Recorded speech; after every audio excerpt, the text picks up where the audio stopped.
agus uaireanta an seo ben muid ag canshuí rudaí ag ceist na ceann Taoiseach a tharla couple of míohan.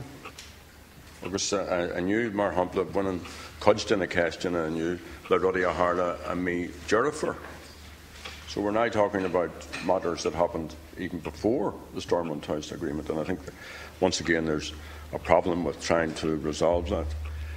I also want to just take the opportunity, Cian Comhairle, to congratulate my friend and comrade Mitchell McLaughlin and his wife Mary Lou on Mitchell's appointment as Speaker of the Assembly.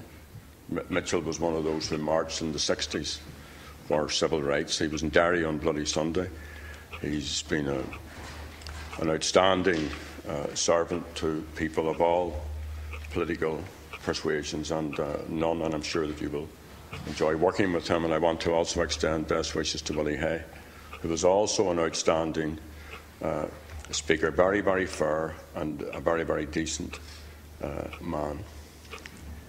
Jonathan Powell, and I'm just a bit I always try to figure out the best way to come at these issues here. But Jonathan Powell, who was Tony Blair's former Chief of Staff for much of the peace process, just very recently he acknowledged the contribution that British government inattention made to the failure of politics and the emergence of conflict in the north. He said, in the 1960s and for decades, the British government paid absolutely no attention to what was happening in Northern Ireland. Catholic complainants were referred back to the Protestant authorities. In Stormont, they were just pushed to one side. If we had been sensible, we would have insisted on fair access to housing, which is what caused the civil rights movement, on fair employment laws, on power sharing, and an end to unionist gerrymandering. Now, the same thing could be written about an Irish government, including Fianna Fáil-led, indeed Fianna Fáil majority governments. And I think we're still in that danger point.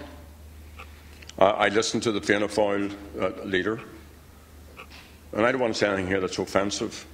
A man was killed in this city the other evening. I don't know the man, God help him.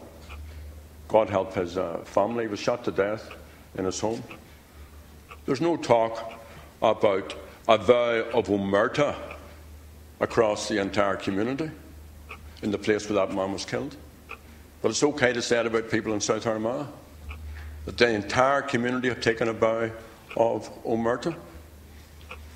The Fianna Fáil leader talks about the killing of Paul Quinn, talks about the community of Paul. My community is Ireland.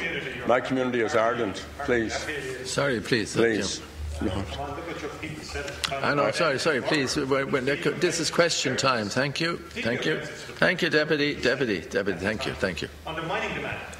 I never interrupted the Deputy once. Please proceed, Deputy. So, I spoke just a fortnight ago about the killing of Paul Quinn. He was killed by criminals. They should be subjected to due process. I appeal to anyone who's any information whatsoever to bring it forward. I also said if I had that information, or if anyone wanted to give that information to me, I would pass it on to An Garda Síochána or the PSNI. I just bring that up just almost as an illustration. I also want to remind all of us here, see, there is a different political jurisdiction in the north, but there's no bar on Fianna Fáil organising there, or Fine Gael or Labour. I listened to the crocodile tears about the people in West Belfast or East Belfast. The fact is there's an election on the 7th of May, and if Micheál Martin wants to put his name forward in Newry and Armagh or West Belfast, that would be very, very good and very, very useful. And if that's too soon, then there's an Assembly election in 2016.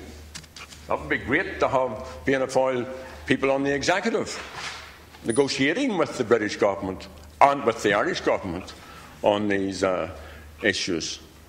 Now, the Stormont House Agreement, we spent 2 years, myself and Martin McGuinness and others, privately trying to get this government and the British government focused on the ongoing process. We did it privately, we did it quietly, we picked up old contacts, we talked to a range of people here and the USA. And while the Stormont Agreement was not a comprehensive agreement, it was, I think, a positive outcome. But for me, it was a defensive agreement. We were defending what had been gained for people and stopping the erosion of those gains. And that's what our focus had to be. The issue of cuts, the British government have cut $1.5 billion in their block grant. This is aside from Stormont and the recent discussions before that. Now, have the Irish government, have Fianna Fáil? I understand the Fianna Fáil leader met the British Secretary of State recently.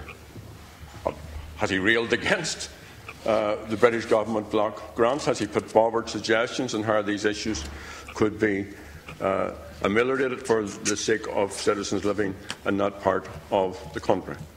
Now, in terms of the issues which we dealt with, and remember, the Taoiseach, the Taoiseach, the Minister of Foreign Affairs are broadly in support of austerity.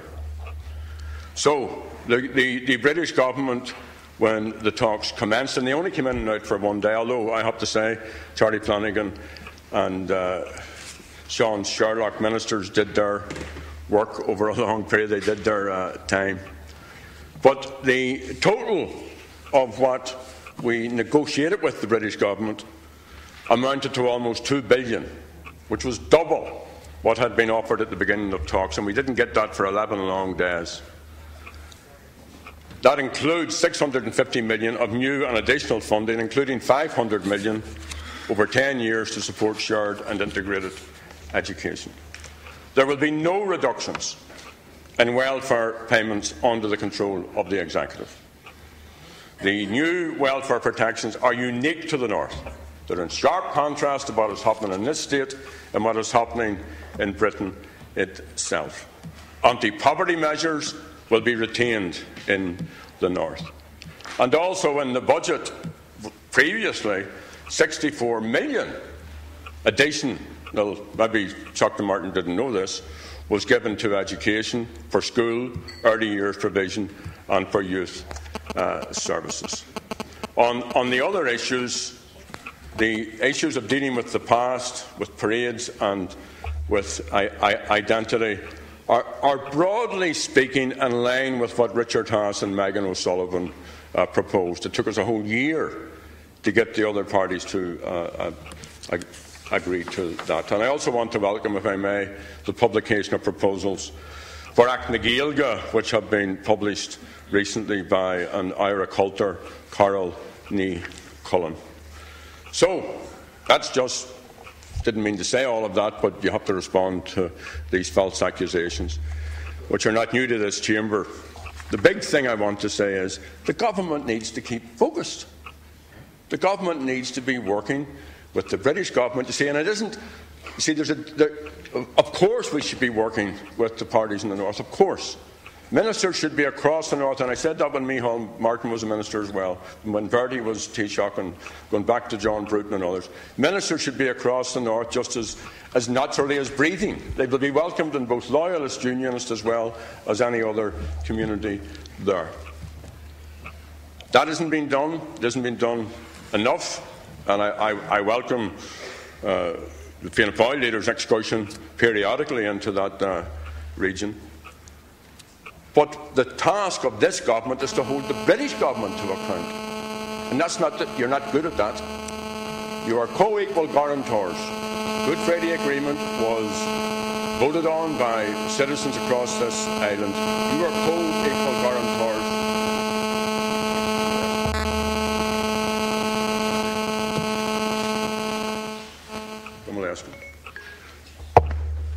And it's a matter not just when it comes to a crisis or it comes to a hothouse or it comes to crunch talks. It's a matter of diligently making good relationships with those who are in power, who are in the civil service, who have responsibilities for these issues. And in the most fraternal way possible, Taoiseach, I would appeal to you to do that. Because the fact is, the Stormont House Agreement was agreed despite the Irish Government and despite the British Government, and the result of the diligent work done by all of the parties who were represented during those talks. So, when do you plan to meet the First and Deputy First Minister? And the delivery of this agreement will be the proof of it. When can you give an example to us of the British Government being held to account by you on delivering of its responsibilities and of its obligations under this agreement? Taoiseach. I'd like to say that I wish Mitchell McLaughlin well in his appointment as the Speaker. It's an important position in the Assembly, and I'm sure he will do a very good job there. And as you know, Ceann Comhairle, you had a lot of association with Speaker Hay, and you and he are responsible for the Irish Parliamentary Association, which I hope will gain in influence and authority and respect in the time ahead. I think it's an important legacy that you as Ceann Comhairle and he as Speaker have left behind you. It's always interesting, Deputy Adams, to read the comments years later by those who were involved centrally in many of the issues, and time seems to have a